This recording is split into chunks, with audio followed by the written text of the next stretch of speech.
Hello everyone and welcome to episode 3 of NSTA TV, where we will be bringing you the latest from the Spring Engage. Today we will be hearing from the incoming NSTA president and what his plans are for the coming year, hearing from leading experts and highlighting a university that is preparing the next generation STEM educators. NSTA TV starts right now.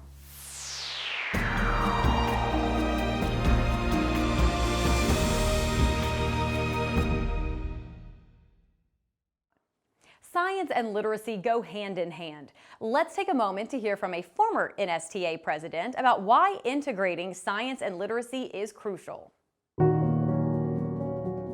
Integrating science and literacy is important because it allows students to see how science is written, how science is communicated, even to go through and talk about how evidence is presented and how they might need to go find additional pieces of information to support or refute that type of information that they have for evidence.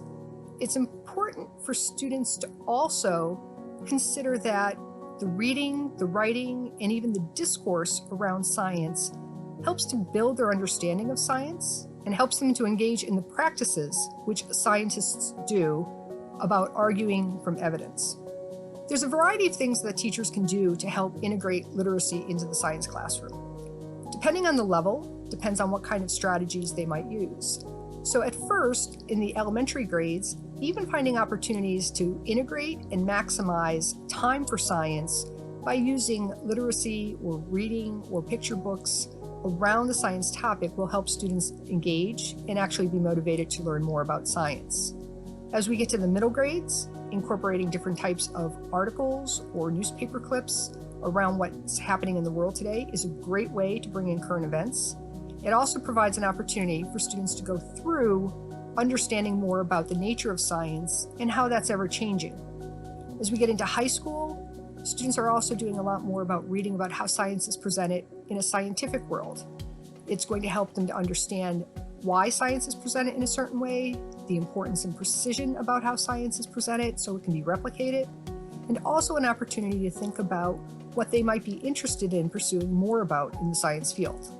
The impact that reading or literacy has for students, regardless if they go into the field of science or not, they will become more knowledgeable about decisions and information that help shape what happens in the world as they grow up, whether it's ranging from climate change to understanding about plastics and the impact of plastics in terms of pollution, to even understanding the most recent opportunity with the pandemic and how we're using science to actually overcome the current situation and get back to what we call normal.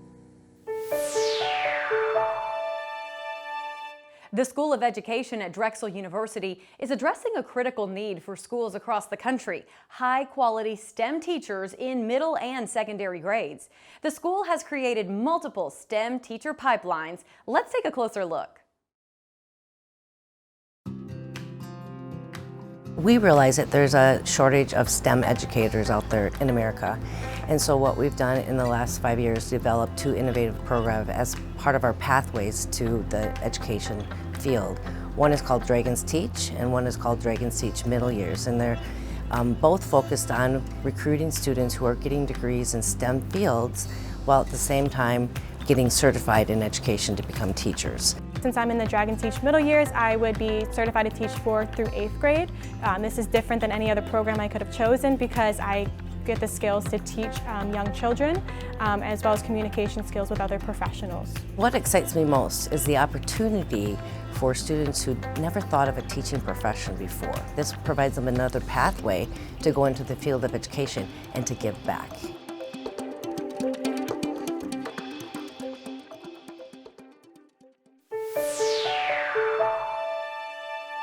We are now in the studio with the incoming NSTA president, Eric Pyle. Eric, thank you so much for joining us here today. Thank you for having me.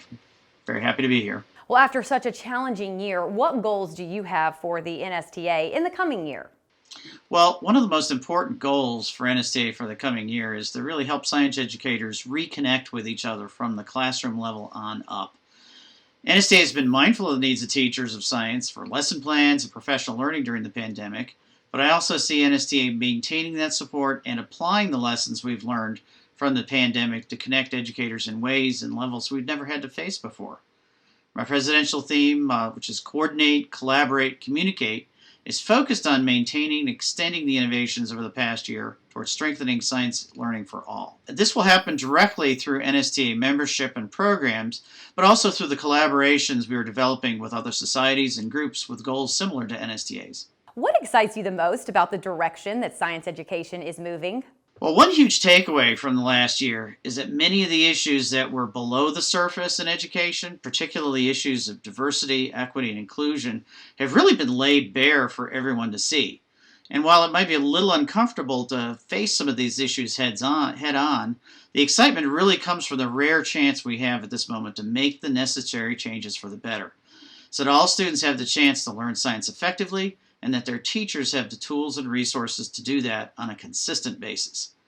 With the recent passage of the American Rescue Act and the coming elementary and secondary school emergency relief funds, the necessary resources will be there to support these changes.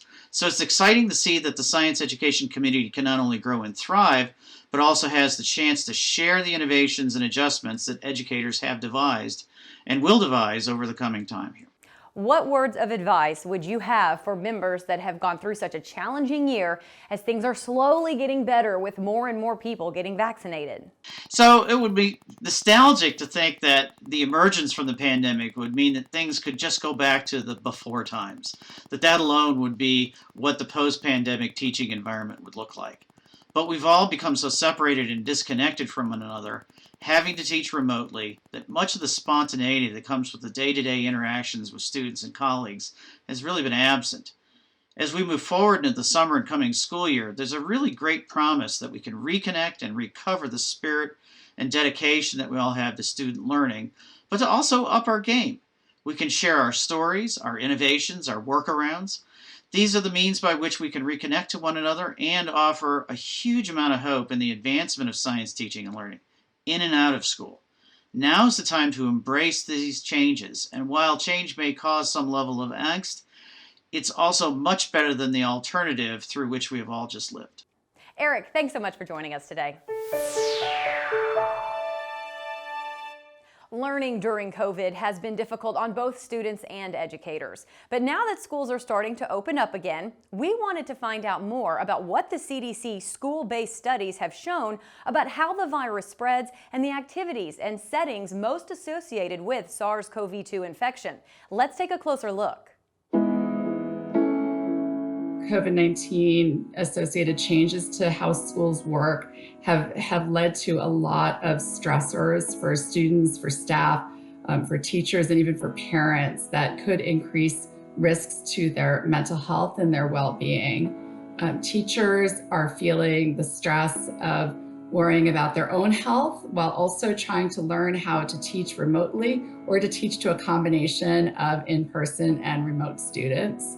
We recently did a survey of parents of children ages 5 to 12, and we found that compared with parents of children receiving in-person instruction, parents of children receiving virtual only or combined instruction more frequently reported that their child's mental and emotional health worsened during the pandemic, and that their time outside, time in person with friends, and physical activity all decreased. Parents of children receiving virtual only instruction more frequently reported problems for themselves as well, including their own loss of work, conflicts between work and providing childcare, emotional distress, and difficulty sleeping than did parents whose children were receiving in-person only instruction. So these findings all show that students and families may need additional support in order to reduce the stress, increase their connections to social and mental health services, and provide opportunities for safe physical activity to reduce the risks associated with depression, anxiety, and chronic health conditions. We know that reducing the spread of COVID-19 in schools requires a combination of effective and strictly followed prevention strategies. Things like universally and correctly wearing masks, physical distancing, reducing mixing between classrooms or groups of students, hand hygiene, classroom cleaning, and limiting in-person extracurricular activities. Helping students understand how their behaviors can influence the spread of infections is really important, but it's often overlooked. Addressing things like peer pressure, decision-making, and self-advocacy are important skills for young people to learn. Science teachers can actually play a big role in helping us mitigate the spread of COVID-19. The practical experience aspects of being in a pandemic. Use this as an opportunity to connect science content to everyday life by doing things like observing mask use in their school or community and tracking that, or measuring distances between desks. They can learn about how to change behaviors among themselves and their peers in order to be healthy. Well, that's it for us for this year, but we hope that you've enjoyed our show and that you've enjoyed the Spring Engage. Stay safe, everyone, and we will see you next year.